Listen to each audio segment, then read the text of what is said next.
Enseignement de la communion solennelle du 14 janvier 2023. Titre: Avec notre Dieu, derrière toute grande tribulation se cache une très grande bénédiction. Avec notre Dieu, derrière toute grande tribulation se cache une très grande bénédiction. Enseignement dispensé lors du service d'enseignement du 5 septembre 2020 et repris le 14 janvier 2023 par Abraham Ganke, serviteur fidèle du Seigneur Jésus-Christ. Père, je prie que par ta grâce, tu nous permettes de comprendre cet enseignement et d'y croire, parce que c'est la vérité.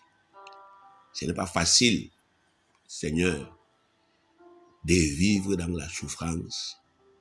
Ce n'est pas facile de vivre la tribulation, l'esclavage, la pauvreté, la dette, l'humiliation. Mais tu nous dis que derrière ces choses qui viennent du diable se cache notre bénédiction. C'est pourquoi je prie pour que tu fasses comprendre cet enseignement à chacun de tes enfants que tu rassembles dans ta maisonnée aujourd'hui et que tu les amènes à accepter cela au nom de Jésus-Christ. Amen.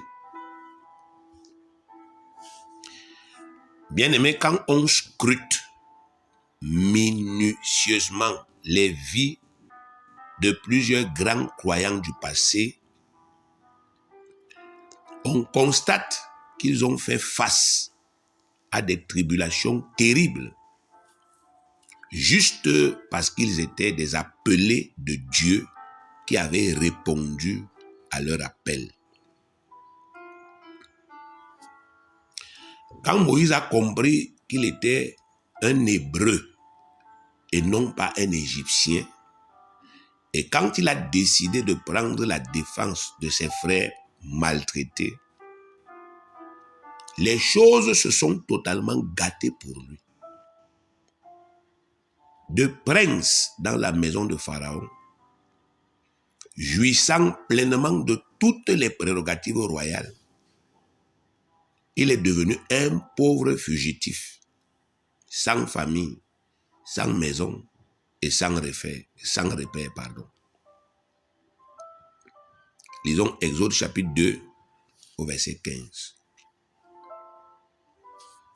Pharaon apprit ce qui s'était passé et il cherchait à faire mourir Moïse. Il a appris que Moïse avait tué un Égyptien pour protéger un Hébreu. Et ça l'a irrité. Ils ont décidé de le tuer.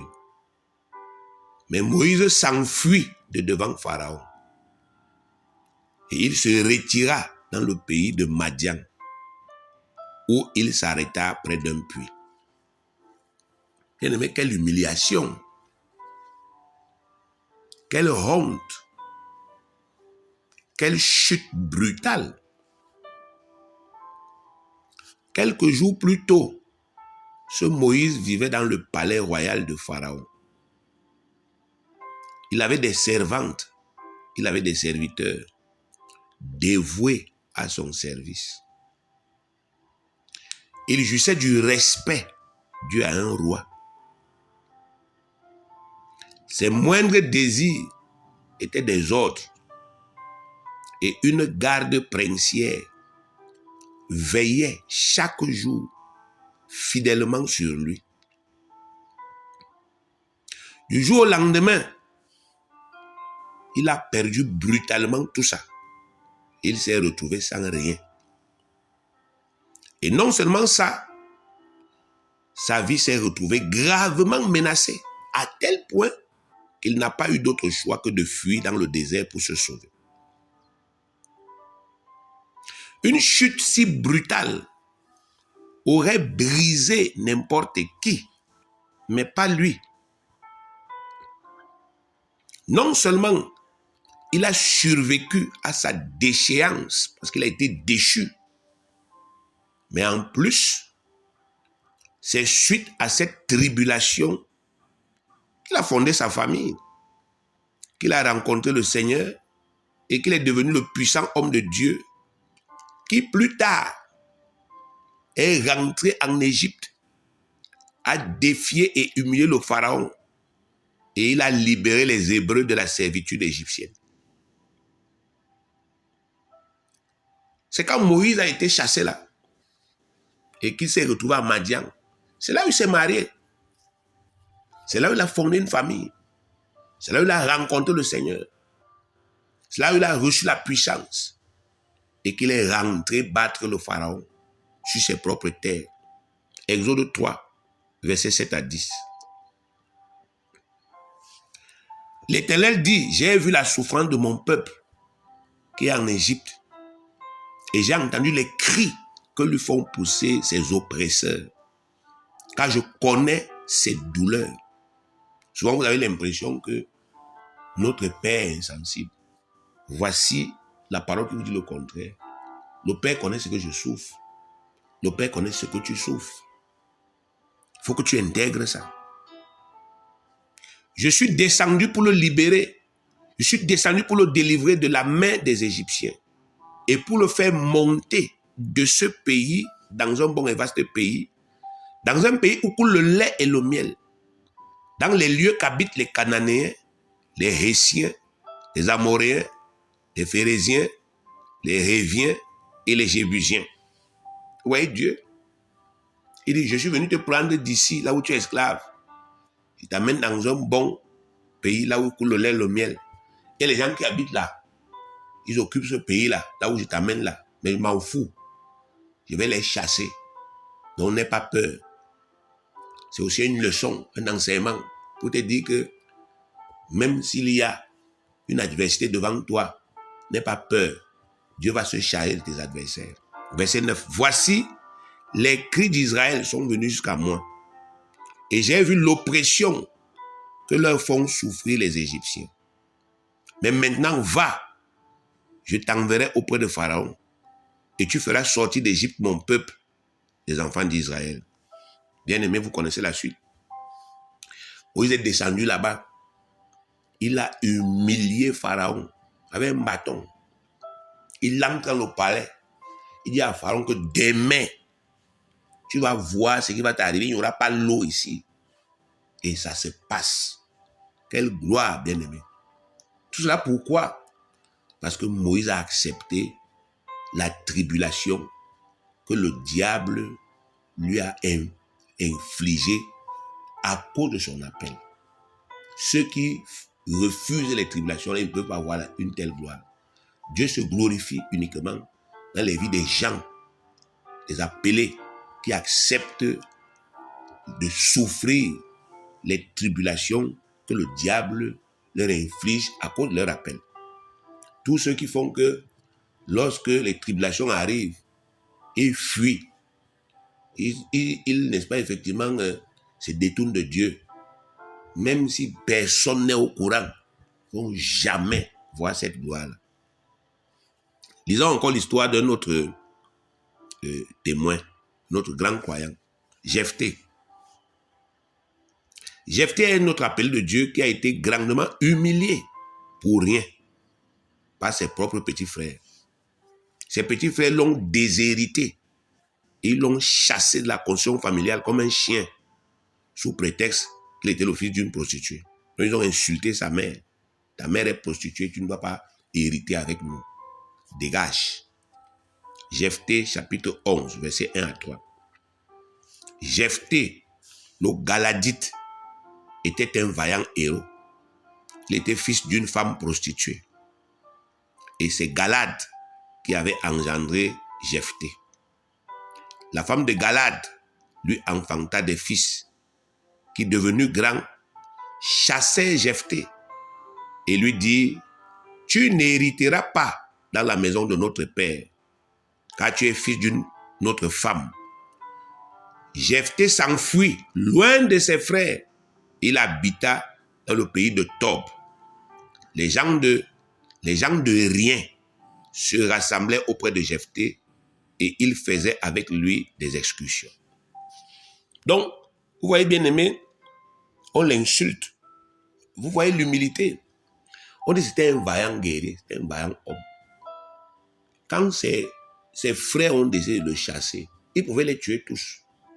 Il a dit non, ne verse pas votre sang. Il a bu la honte là. Il est parti. On dit qu'il est parti dans le pays de Tob. Quand il est arrivé dans le pays de Tob là, les gens de rien, les gens qui n'avaient pas de valeur, sont rassemblés auprès de lui. Il les a formés. Ils sont devenus des guerriers. Et ils ont commencé à faire des excursions. Donc, au lieu de se laisser abattre, Jephthé s'est puissamment fortifié là où il s'est exilé. À tel point qu'il est devenu un leader et un puissant chef de troupe. Il conduisait les gens du lieu où il s'était établi dans des excursions qu'il menait contre leurs ennemis et il en sortait toujours victorieux. Donc, il avait sa petite armée là. Et quand les gens venaient attaquer les populations de la ville de Tob, il se levait, il poursuivait ces gens, il les tabassait correctement, il les dépouillait. Sa renommée s'est accrue et a atteint la ville d'où il avait été chassé par ses frères. Et quand l'ennemi a menacé cette ville, c'est-à-dire les bandits ont menacé cette ville, les habitants de cette ville craintifs n'ont eu aucune autre alternative que de venir rechercher celui qu'ils avaient chassé comme un chien pour l'établir comme leur chef suprême, leur maître, leur prince, afin qu'il les défende. Donc, les gens qui ont chassé Jephthé là, ils sont restés. Quand c'est pas c'est pas chez toi ici, tu n'as rien. Il est parti. Ils ont commencé à jouir des biens. Maintenant, le problème qui s'est posé, c'est que des bandits ont commencé à attaquer cette ville. Et ces gens-là se voient en danger. Et comprenant qu'ils ont passé leur temps seulement à manger et à boire, et non pas à se fortifier pour être capable de défendre leur ville, ils ont rappelé que notre frère Jephthé est là-bas. Et il a une petite armée. Et ils sont allés le supplier pour qu'il vienne les défendre. Et la condition a été qu'ils l'ont établi comme leur chef. Juge chapitre 11. Juge chapitre 11, verset 4 à 11. Quelque temps après, les fils d'Ammon firent la guerre à Israël. Et comme les fils d'Ammon faisaient la guerre à Israël, les anciens de Galad allèrent chercher Jephthé au pays de Tob. Il dit à Jephthé, viens, tu seras notre chef, et nous combattrons les fils d'Ammon. Jephthé répondit aux anciens de Galad, n'avez-vous pas eu de la haine pour moi? Et ne m'avez-vous pas chassé de la maison de mon père? Pourquoi venez-vous à moi maintenant que vous êtes dans la détresse? Les anciens de Galad dirent à Jephthé, nous revenons à toi maintenant, afin que tu marches avec nous et que tu combattes les fils d'Ammon, et que tu sois notre chef, celui de tous les habitants de Galad. Jephthé répondit aux anciens de Galad, si vous me ramenez pour combattre les fils d'Ammon et que l'Éternel les livre devant moi, je serai votre chef. Il pose la condition. Les anciens de Galad disent à Jephthé que l'Éternel nous entende et qu'il juge si nous ne faisons pas ce que tu dis. Et Jephthé partit avec les anciens de Galad. Le peuple le mit à sa tête et l'établit comme chef.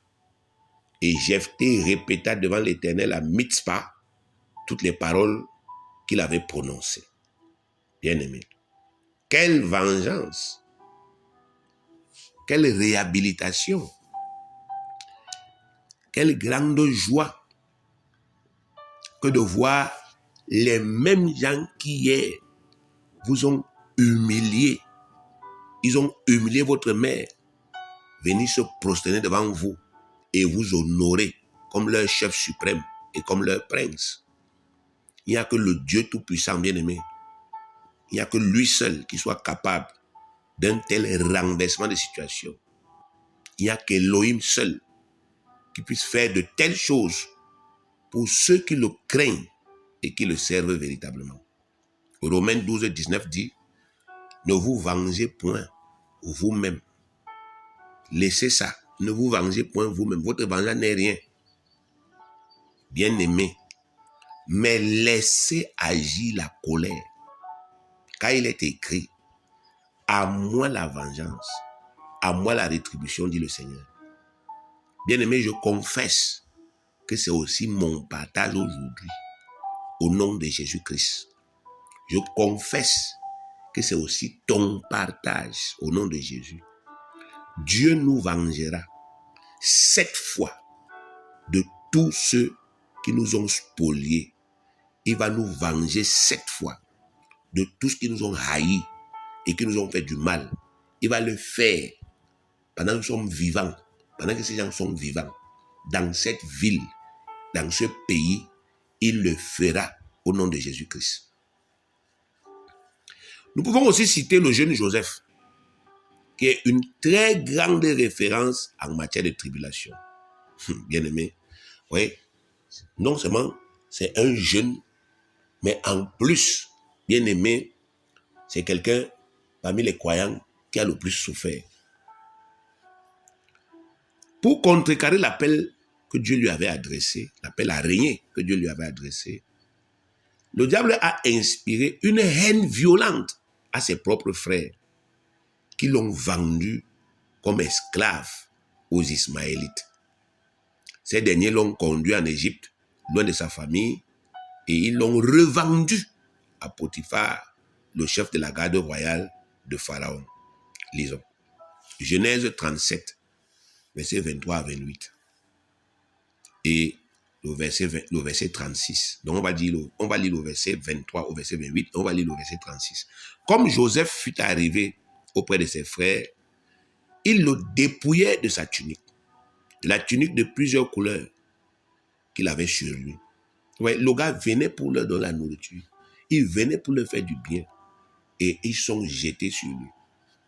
Ils le prirent et le jetaient dans la citerne. Cette citerne était vide, il n'y avait point d'eau. Ils s'assirent ensuite pour manger. Ayant levé les yeux, ils virent une caravane d'Ismaélites venant de Galade. Leurs chameaux étaient chargés d'aromates, de baume et de myrrhe qu'ils transportaient en Égypte. Alors Judas dit à ses frères, que gagnerons-nous à tuer notre frère et à cacher son sang? Venez, vendons-le aux Ismaélites et ne mettons pas la main sur lui, car il est notre frère, notre chair. Et ses frères l'écoutèrent. Au passage des marchands madianites, ils tirèrent et firent remonter Joseph hors de la citerne, et ils le vendirent pour 20 cycles d'argent aux Ismaélites qui l'amenèrent en Égypte. Incroyable. C'est pas qu'on vous vend la sorcellerie, bien aimé, parce que quand on vous vend la sorcellerie, vous ne voyez pas. C'est en direct. Ce n'est pas qu'ils sont vos ennemis, c'est vos propres frères, vous avez le même sang. Ils négocient là. Et ils vous vendent. On vous arrête, on vous amène. Verset 36. Les Madianites le vendirent en Égypte à Potiphar, officier de Pharaon, chef des gardes. Bien aimé. Vous imaginez ça? Quelqu'un à qui Dieu a dit que tu es un roi. Mais qu'est-ce qui se passe dans sa vie? Il sombre, bien aimé, dans la détresse, vendu. Je ne sais pas, bien aimé, si souvent vous réfléchissez à tout ce qui pourrait se passer dans son cœur. Parce que ce que je reproche à plusieurs enfants de Dieu, de notre maisonnée aujourd'hui, c'est qu'ils sont devenus comme des bourgeois. Donc, ils sont complètement déconnectés de la réalité spirituelle. Et chaque fois qu'une tuile leur arrive, chaque fois qu'une mauvaise chose leur arrive, ils sont tous en train de se plaindre, se lamenter. Ou bien alors, lorsqu'on essaie de leur imposer une certaine discipline, ils sont toujours en train de contester. Voilà quelqu'un bien aimé. On ne lui a même pas demandé son avis. Simplement parce qu'il était un appelé. Appelé du Père très saint. Appelé de notre Père. Celui que nous on appelle notre Père aujourd'hui. Simplement parce qu'il était son appelé. En tant que serviteur. Il a vécu des tribulations terribles. Mais bien aimé, il a bravé tout ça. Par la suite, ses frères ont simulé sa mort. Ils ont déchiré la tunique que son père lui avait cousue. Ils ont répandu dessus le sang d'un agneau. Ils l'ont rapporté à son père et lui ont fait croire que Joseph, son fils bien-aimé, avait été déchiqueté par une bête sauvage, lui infligeant une peine indescriptible. Quelle imagination sordide et diabolique, quelle grande méchanceté. De telles pensées ne peuvent leur avoir été inspirées que par le diable lui-même. Ils viennent dire à leur père, Joseph est mort, alors qu'ils savent qu'il n'est pas mort. Ils connaissent l'amour que cet homme avait pour Joseph. Ils savaient. Bien aimé, Jacob aurait pu mourir de crise cardiaque. Vous savez que le diable, quand il fait ces choses, c'est tout pour dérober, égorger et détruire. Le diable espérait que quand Jacob va apprendre ça, il va tomber en syncope et sera fini. Mais au grand malheur de Satan, ce drame n'a pas déstabilisé Joseph. Loin de là. Au contraire, il a transcendé cette grande tribulation et s'est brillamment imposé dans la maison de son maître comme un homme puissamment béni. Au lieu de sombrer dans les plaintes, les murmures et tout ça, le gars a démontré à Potiphar, c'est vrai que je suis ton esclave, mais je suis un roi. Je suis béni, j'ai les mains en or. Genèse 31, verset 1 à 6, la partie A. On fit descendre Joseph en Égypte. Et Potiphar, officier de Pharaon, chef des gardes égyptiens, l'acheta des Ismaélites qu'il y avait fait descendre. L'Éternel fut avec lui et la prospérité l'accompagna. Il habitait dans la maison de son maître, l'Égyptien. Remarque, pour que l'Éternel soit avec lui, il a fallu que Joseph continue de faire ce qui était agréable au Seigneur, même dans cette situation fortement affligeante. Car c'est la loi. Jean 8, 29 dit ceci, « Celui qui m'a envoyé est avec moi. Il ne m'a pas laissé seul parce que je fais toujours ce qui lui est agréable. » Donc, si on vous dit l'Éternel fut avec lui, c'est parce que même comme il était malheureux, même comme il était affligé, bien aimé, il a continué de faire ce qui plaisait à Dieu. À partir du moment où quelqu'un, sous prétexte qu'il est affligé, dit « Je ne fais plus ce que Dieu m'appelle à faire », l'Éternel n'est plus avec lui. Et on ne peut pas voir ce qu'on a vu, n'est-ce pas, avec Joseph. Verset 3. Son maître vit, c'est le verbe voir. Je dis souvent que quand quelqu'un est béni, il n'a pas besoin de parler fort. Parce qu'on voit ce qui se passe dans sa vie. Son maître vit que l'Éternel était avec lui et que l'Éternel faisait prospérer entre ses mains tout ce qu'il entreprenait. Pour que l'Éternel fasse prospérer quelqu'un bien-aimé, il faut que ce dernier pratique à la lettre toutes les lois qui doivent apporter la prospérité. Donc on ne peut pas vous dire que l'Éternel vous fait prospérer alors que vous ne faites rien. Donc si le maître a vu cette prospérité, c'est parce que Joseph a trouvé la force, le courage, le moral pour continuer d'appliquer les lois de Dieu qui apportent la prospérité dans la maison de son maître. Verset 4. Joseph trouva grâce aux yeux de son maître, qui l'employa à son service, l'établit sur sa maison et lui confia tout ce qu'il possédait.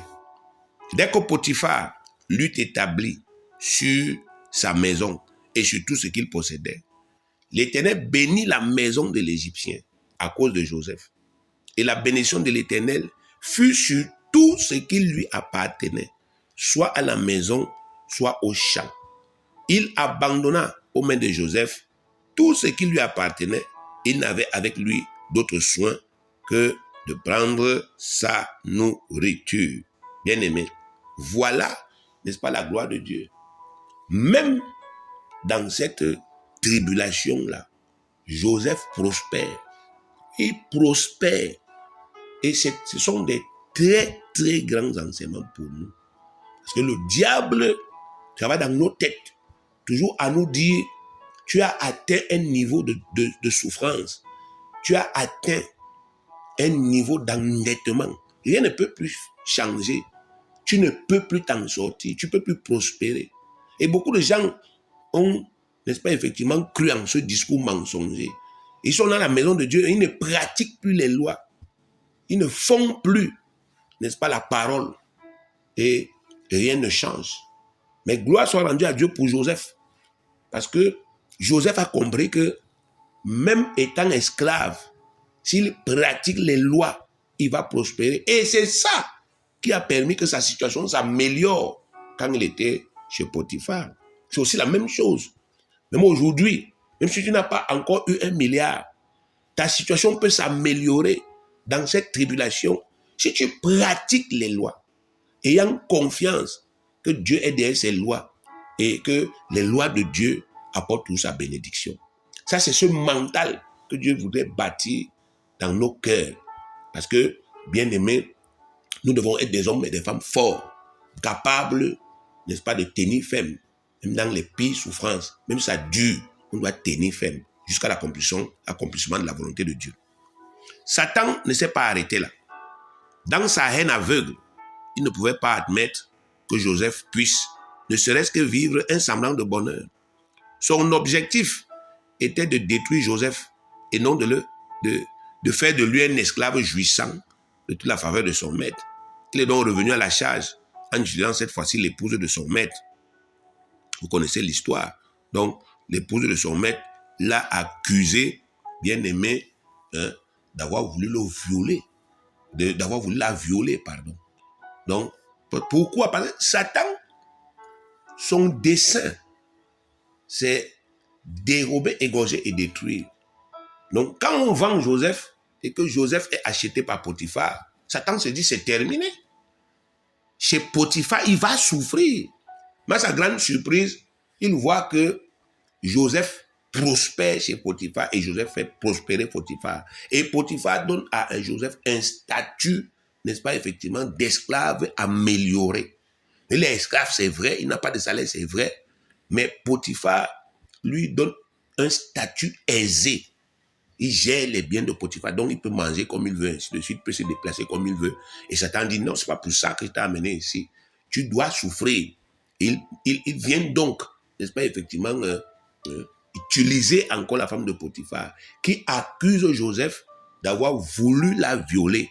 Et Potiphar n'écoute même pas Joseph, il prend Joseph, il jette Joseph en prison. Un tel acharnement contre quelqu'un qui apparemment ne représente plus aucun danger peut paraître étonnant pour ceux qui ne comprennent pas, n'est-ce pas, effectivement, les choses spirituelles et qui ne connaissent pas le diable. Bien aimé, regardez Joseph. Regardez Joseph. Il est déjà prisonnier, il est déjà esclave. Mais pourquoi s'acharner encore? Il y a ses frères qui sont restés avec leur père. Quand le diable les laisse en paix, mais il s'acharne uniquement sur Joseph. Bien aimé, si vous ne connaissez pas les choses spirituelles, si vous ne connaissez pas le diable, vous ne pouvez pas comprendre un tel acharnement. Parce que dans la situation où Joseph est là, il est déjà vaincu. Si on regarde aux apparences, c'est fini. Mais pourquoi s'acharner sur quelqu'un qui est déjà fini? Bien aimé, le fait est que Satan connaît Dieu. Il sait que quand Dieu a jeté son dévolu sur quelqu'un, quand Dieu a mis sa confiance sur quelqu'un pour faire de lui son serviteur, il ne faut pas prendre les gants avec une telle personne. Si c'est possible, il faut l'anéantir complètement pour éviter que l'œuvre de Dieu au travers de cette personne ne s'accomplisse. Parce que si l'œuvre de Dieu au travers de cette personne s'accomplit, c'est le royaume du diable qui va en pâtir. C'est le royaume des ténèbres qui va souffrir. C'est les positions de Satan qui vont reculer. Donc lui connaît. Quand Dieu a jeté son dévolu dans une église, et c'est si l'église la s'en sort, lui, il va perdre des plumes. Donc il n'est pas prêt. Donc le diable n'était pas en train de jouer. Il menait un combat acharné contre un élu de Dieu pour empêcher cet élu de nuire à ses plans et de détruire ses œuvres. Voilà ce qui s'est passé. Il combattait.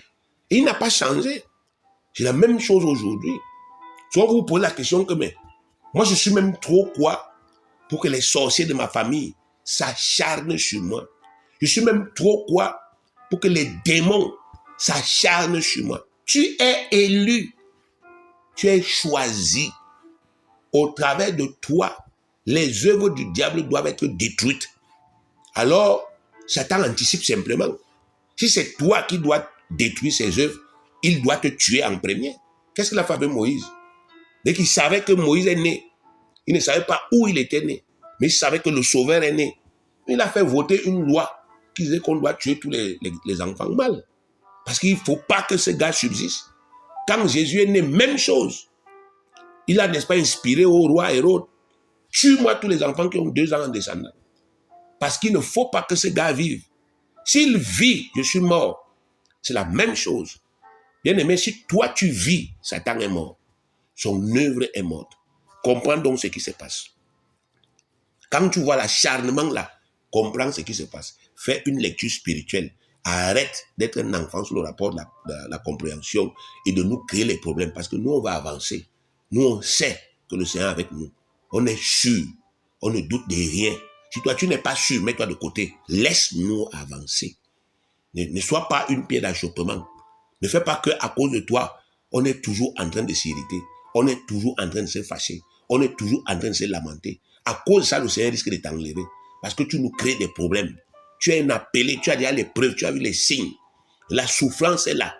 Mais tu veux, n'est-ce pas, te défiler, tu veux fuir pour aller vivre autrement. Alors que tu sais que tu ne peux pas réussir si tu fuis. La seule option que tu as, c'est de t'aligner, de te soumettre docilement et avec bon cœur et de continuer à mener le combat. Bien-aimés, les faits ont prouvé que le diable, bien-aimé, ne connaît pas les desseins secrets de Dieu. Ce que le diable a fait dans la vie de Joseph là, ça a montré qu'il ne connaît pas les desseins secrets de Dieu pour un enfant de Dieu. Le diable sait aujourd'hui que Dieu est en train de me bénir ou de m'élever, mais il ne sait pas comment concrètement ça va se passer. Il savait certes que Joseph était appelé à régner, mais il ne savait pas où ni comment cela devait se passer. Quand il s'est acharné contre Joseph et quand il a inspiré à ses frères de le vendre à des marchands madianites qui se rendaient en Égypte, il ne pouvait pas s'imaginer qu'il était en train de contribuer inconsciemment à l'accomplissement du plan de Dieu. Sans le savoir, le diable a payé le transport à Joseph pour lui permettre de se rendre exactement là où Dieu avait prévu que Joseph puisse régner.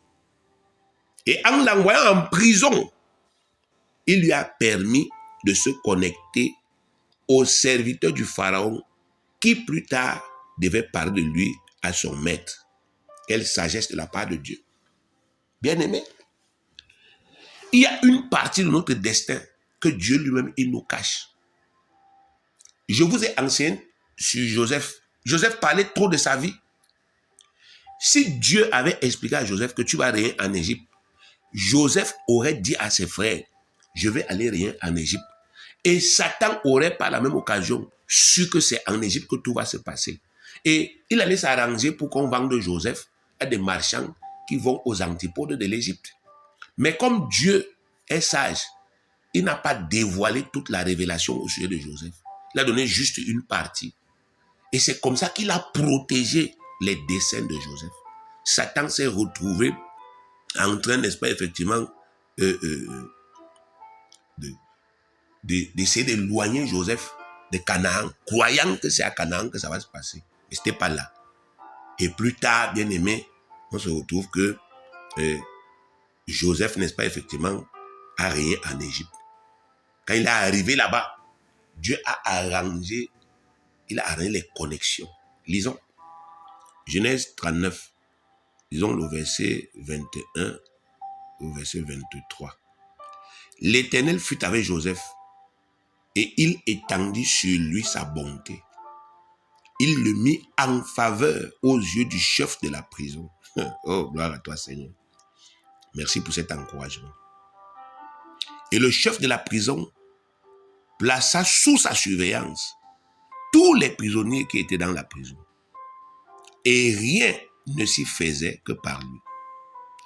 Le chef de la prison ne prenait aucune connaissance de ce que Joseph avait en main. Il lui faisait entièrement confiance. Parce que l'Éternel était avec lui. Et l'Éternel donnait de la réussite à ce qu'il faisait. Même en prison, le gars réussissait. Genèse 40, verset 1 à 13. Lisons. Genèse 40, verset 1 à 13. C'est la parole de Dieu. Lisons. Après ces choses, il arriva que les chansons et le panetier du roi d'Égypte offensaient leur maître, le roi d'Égypte. Pharaon fut irrité contre ces deux officiers, le chef des échansons et le chef des panetiers. Et il les fit mettre dans la maison du chef des gardes, dans la prison, dans le lieu où Joseph était enfermé. Bien aimé, regardez le timing. On envoie Joseph en prison, la prison de Potiphar. Et quelque temps après, Pharaon envoie deux de ses officiers supérieurs dans la même prison. Il n'a pas trouvé que dans la prison là, c'est Joseph qui administre. Continuons. Le chef des gardes les plaça sous la surveillance de Joseph. Incroyable. Donc, il a commandé les officiers de Pharaon en prison. Quand Dieu vous dit que vous êtes un roi, vous êtes un roi. Si vous êtes un commandant, vous êtes un commandant. En cette époque-là, dans la réalité, Joseph ne pouvait pas commander ces gens. Mais Dieu les a envoyés en prison. Avant de les envoyer, il envoie d'abord Joseph. Va d'abord là-bas. Il le nomme d'abord administrateur de la prison. Il fait donc venir deux officiers. On ne sait pas si c'était des généraux, mais il a dit allez là-bas. Et il trouve qu'il y a un commandant. Et on les place sous l'autorité de Joseph. Ça, bien aimé, sont les honneurs que Dieu peut vous donner même dans la détresse. Le chef des gardes les plaça sous la surveillance de Joseph, qui faisait le service auprès d'eux. Et ils passaient un certain temps en prison. Verset 5. Pendant une même nuit, les chansons et le panetier du roi d'Égypte, qui étaient enfermés dans la prison, eurent tous deux un songe, chacun le sien, pouvant recevoir une explication distincte. Joseph étant venu le matin vers eux, les regarda et voici, ils étaient tristes. Vous voyez ça, bien aimé. Joseph est en prison. Mais on dit que son travail en prison est de réconforter les autres. Nous voyons dans cette église, bien aimé, des gens, sous le prétexte que ça ne va pas dans leur vie, ils ne font plus leur ministère. Quelqu'un qui est capable de prier pour les gens, il ne prie plus. Quelqu'un qui est capable de réconforter les gens, il ne réconforte plus. Quand ça le pique aujourd'hui, il peut, n'est-ce pas, effectivement faire un truc, et puis demain, bien aimé, il se laisse encore entraîner par le diable, et il vit comme ça, au gré de ses émotions. Mais nous voyons un homme discipliné. Chaque matin, il se lève, il va vers les gens. Mais bien aimé, s'il restait dans cette prison-là, il s'est recroquevillé sur lui-même. Chaque jour, il pense à sa situation, il pense à sa vie, il pense à sa souffrance, il pense au mal qu'on lui a fait. Il allait s'en sortir comment? Il allait s'en sortir comment? Et rendre service aux autres, bien aimé, c'est un secret pour ne pas déprimer lorsque on est dans les difficultés. Se tourner vers les autres et rendre des services, c'est une clé. Travailler pour le Seigneur en faveur des autres alors qu'on souffre soi-même, c'est une clé pour rendre facile la douleur et la souffrance. Et lui, il a compris ça. Lisons, verset 7. Alors il questionna les officiers de Pharaon qui étaient avec lui. dans la prison de son maître. Il leur dit, « Pourquoi avez-vous mauvais visage aujourd'hui ?» Il lui répondit, « Nous avons eu un songe et il n'y a personne pour l'expliquer. » Joseph leur dit, « N'est-ce pas à Dieu qu'appartiennent les explications? Oh Seigneur, racontez-moi donc vos songes. » Le chef des échansons raconta son songe à Joseph et lui dit, « Dans mon songe, voici, il y avait un cep devant moi, c'est-à-dire le pied d'une vigne. Le cep avait 3 sarments, c'est-à-dire 3 branches. Quand il eut poussé, sa fleur se développa et ses grappes donnèrent des raisins mûrs. La coupe de Pharaon était dans ma main. Je pris les raisins, je les pressai dans la coupe de Pharaon et je mis la coupe dans la main de Pharaon. » Verset 12. Joseph lui dit, « En voici l'explication. Les 3 sarments sont 3 jours. Encore 3 jours, et Pharaon relèvera ta tête et te rétablira dans ta charge. Tu mettras la coupe dans la main de Pharaon, comme tu avais l'habitude lorsque tu étais son échanson. » Amen. Bien-aimé, regardez ça. Parole de connaissance, parole de sagesse. Donc, on lui explique un songe. Il ne titube pas, il n'hésite pas. Ça vous prouve que c'était un maître. Joseph était un maître dans le travail du prophète. C'était un maître bien-aimé. C'est pas quelqu'un qui attendait qu'on vienne, viens, on va prier. Non, non, non, non, non. C'était son charisme. Chaque talent qu'on donne à quelqu'un, vous devez développer ça jusqu'à devenir des maîtres, avoir la maîtrise. C'est ça qui l'a sauvé. Les choses se sont déroulées exactement comme Joseph l'avait prédit. Et l'échanson du roi a été libéré de prison 3 jours plus tard et rétabli dans ses fonctions. Ça s'est passé exactement. Bien aimé, Joseph a joué un rôle terrible dans la vie de cet homme. Joseph a marqué cet homme à vie. Cet homme est sorti de prison. Mais l'empreinte de Joseph était en lui.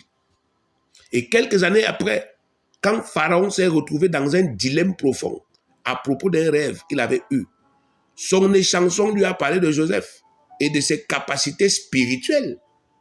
Pharaon a aussitôt fait appel à lui pour interpréter ses songes. Joseph lui a donné des explications absolument claires concernant les songes, ainsi que des directives précises pour lui permettre de faire face aux 7 années de famine qui s'annonçaient. La suite, vous la connaissez. Pharaon a établi Joseph comme l'administrateur général de toute l'Égypte. Bien aimé, Joseph n'attendait pas. Il travaillait. Il savait que le charisme que Dieu m'a donné là, c'est ça qui va me sauver. De la même manière qu'aujourd'hui, c'est le charisme que Dieu t'a donné qui va te sauver. C'est ça qui va te sauver. Dieu t'a donné ça pour que ça te sauve.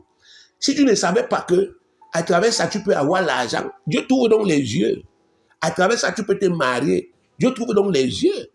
Tu continues, n'est-ce pas, effectivement, de banaliser l'appel et le charisme.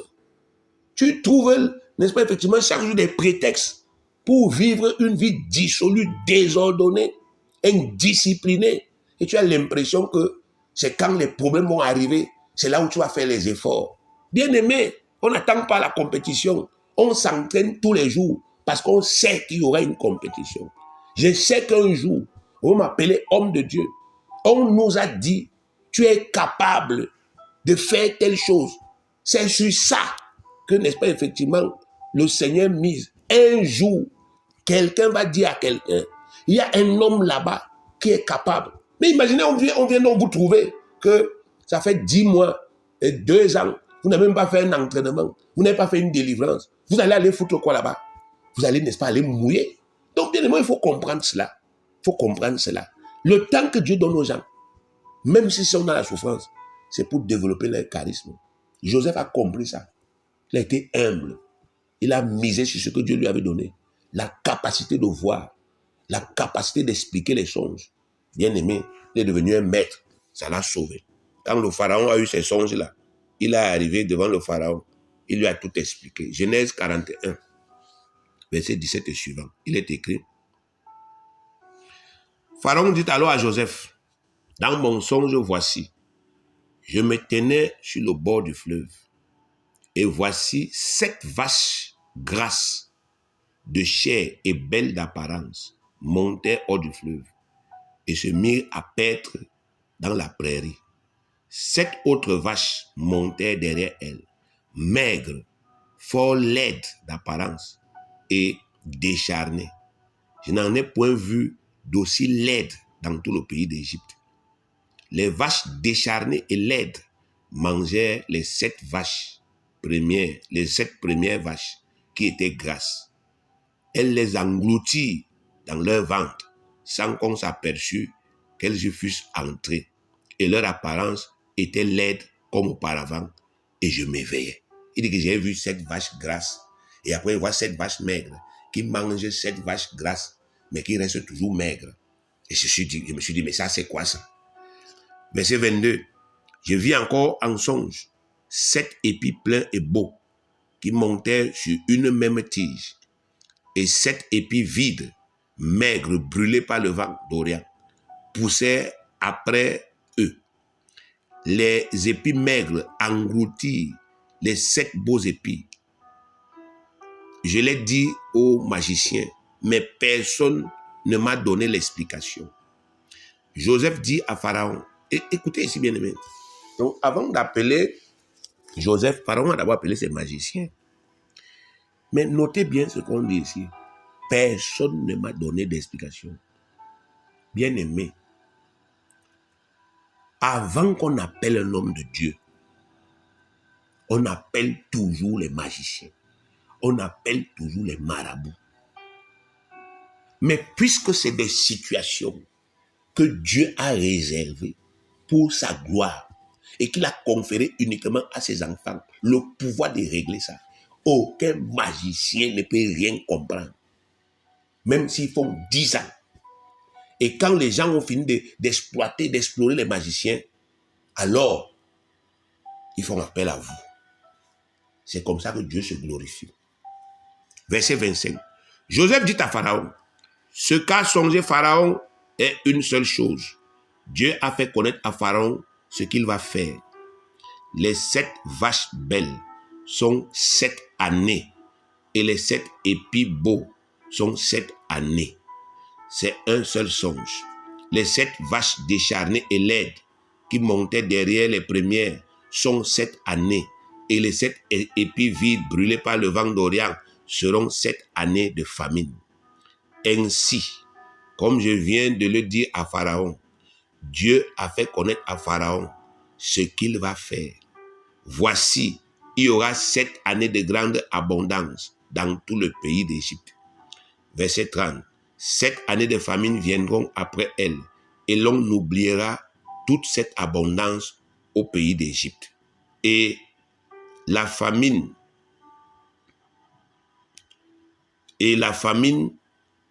consumera le pays. Verset 31. Cette famine qui suivra sera si forte qu'on ne s'apercevra plus de l'abondance dans le pays. Si Pharaon a vu le songe se répéter une seconde fois, c'est que la chose est arrêtée de la part de Dieu et que Dieu se hâtera de l'exécuter. Parole de connaissance. Il t'explique le songe que toi tu as eu et que tu n'as pas compris. Il t'explique ça de façon claire. Ça rejoint ce que je ne fais que vous dire depuis. C'était un maître. C'est un maître. Et toi aussi, tu peux le devenir. Un maître dans ton domaine. Si tu es un évangéliste, tu peux être un maître dans la matière. Que chaque fois que quelqu'un est devant toi, bien aimé, même s'il avait reçu quel type de croyance tordue dans sa tête, si tu lui parles, il croit et confesse Jésus. Il naît de nouveau. Si tu es pasteur et tu es maître dans la pastorale, même si quelqu'un avait été bousillé comment dans sa tête, si tu le prends en main, il va se redresser. C'est de ça qu'il s'agit. Si tu es prophète, même si, n'est-ce pas, effectivement, les choses sont obscures, comment? Si tu arrives là, la lumière va sortir. Voilà ce que Dieu attend. Et c'est ce qu'il a nous montrer ici, avec la simplicité avec laquelle Joseph a décanté ces situations. Verset 33. Maintenant, on passe à autre chose. Parole de sagesse. Voici ce que tu dois faire. Maintenant que Pharaon choisisse un homme intelligent et sage et qu'il le mette à la tête du pays d'Égypte, que Pharaon établisse des commissaires sur le pays pour lever 1/5 des récoltes de l'Égypte pendant les 7 années d'abondance, qu'il rassemble tous les produits de ces bonnes années qui vont venir, qu'il fasse sous l'autorité de Pharaon des amas de blé, des approvisionnements dans les villes et qu'ils en aient la garde. Ces provisions seront en réserve pour le pays, pour les 7 années de famine qui arriveront dans le pays d'Égypte, afin que le pays ne soit pas consumé par la famine. Ces paroles plurent à Pharaon et à tous ses serviteurs. Et Pharaon dit à ses serviteurs, trouverions-nous un homme comme celui-ci, ayant en lui l'esprit de Dieu? Et Pharaon dit à Joseph, puisque Dieu t'a fait connaître toutes ces choses, il n'y a personne qui soit aussi intelligent, aussi sage que toi. Incroyable, mes frères. Ça vient de Pharaon. Pharaon qui est un homme spirituel. Il dit que quelqu'un à qui Dieu a donné son esprit est une personne rare. Et quelqu'un à qui Dieu a donné sa sagesse, c'est la personne la plus intelligente sur la terre. C'est un homme spirituel qui en a parlé. Mais aujourd'hui, la Bible dit que nous avons la pensée de Christ. Mais on est malheureux, on est complexé. Parce qu'on est parti se vautrer dans la boue du monde. On veut, n'est-ce pas, effectivement, copier le style de vie du monde. Et quand il nous manque les choses du monde, on est triste. On n'est pas fier.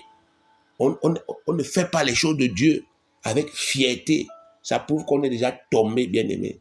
Si vous ne pouvez pas vous relever de cette chute, vous n'irez nulle part. Voilà Joseph, qui est resté un homme spirituel, au mépris de toutes les douleurs, toutes les souffrances, et qui a été dignement élevé.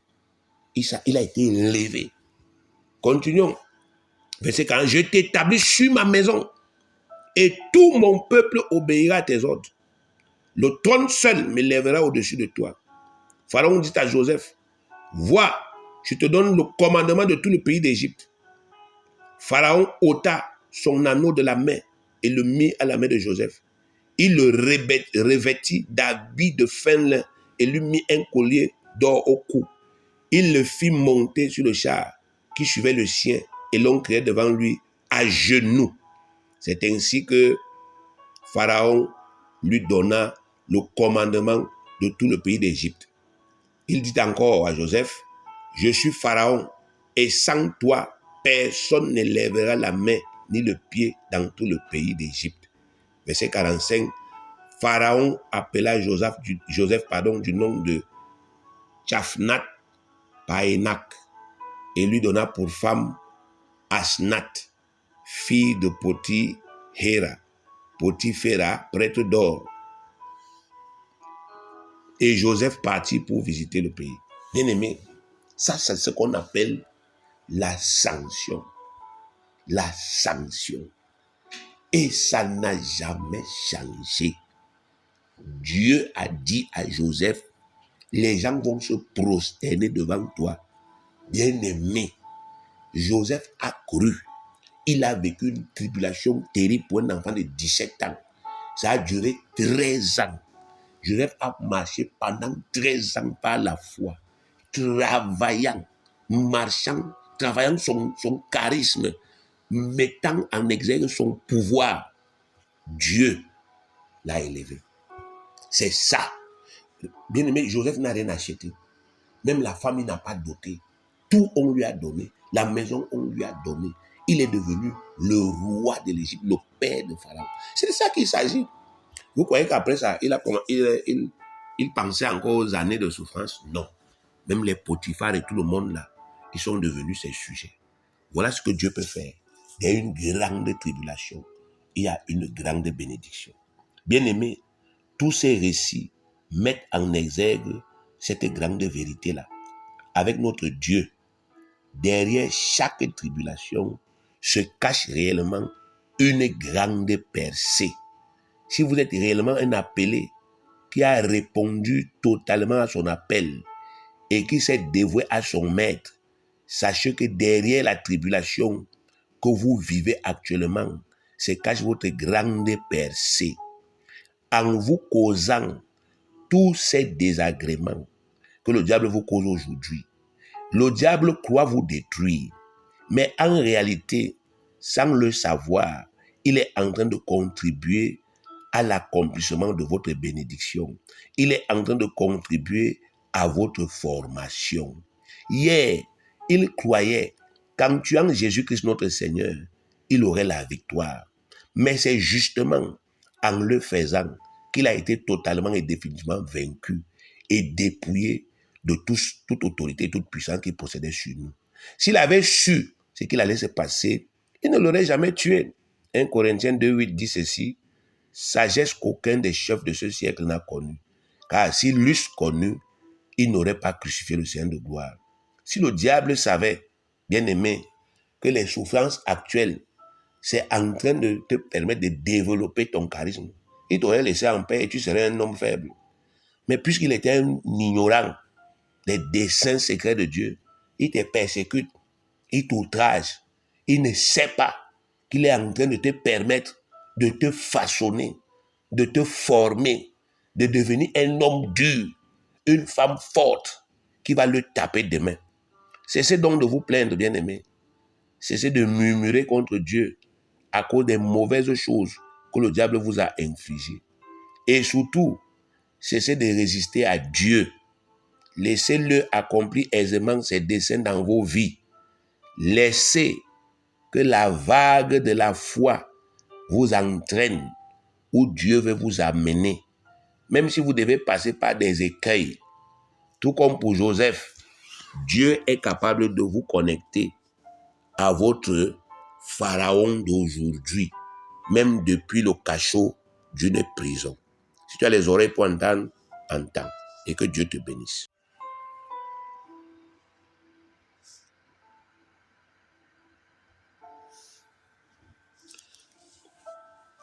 Enseignement de la communion solennelle du 14 janvier 2023. Titre: avec notre Dieu, derrière toute grande tribulation se cache une très grande bénédiction. Avec notre Dieu, derrière toute grande tribulation se cache une très grande bénédiction. Enseignement dispensé lors du service d'enseignement du 5 septembre 2020 et repris le 14 janvier 2023 par Abraham Ganke, serviteur fidèle du Seigneur Jésus-Christ. Père, je prie que par ta grâce, tu nous permettes de comprendre cet enseignement et d'y croire, parce que c'est la vérité. Ce n'est pas facile, Seigneur, de vivre dans la souffrance. Ce n'est pas facile de vivre la tribulation, l'esclavage, la pauvreté, la dette, l'humiliation. Mais tu nous dis que derrière ces choses qui viennent du diable se cache notre bénédiction. C'est pourquoi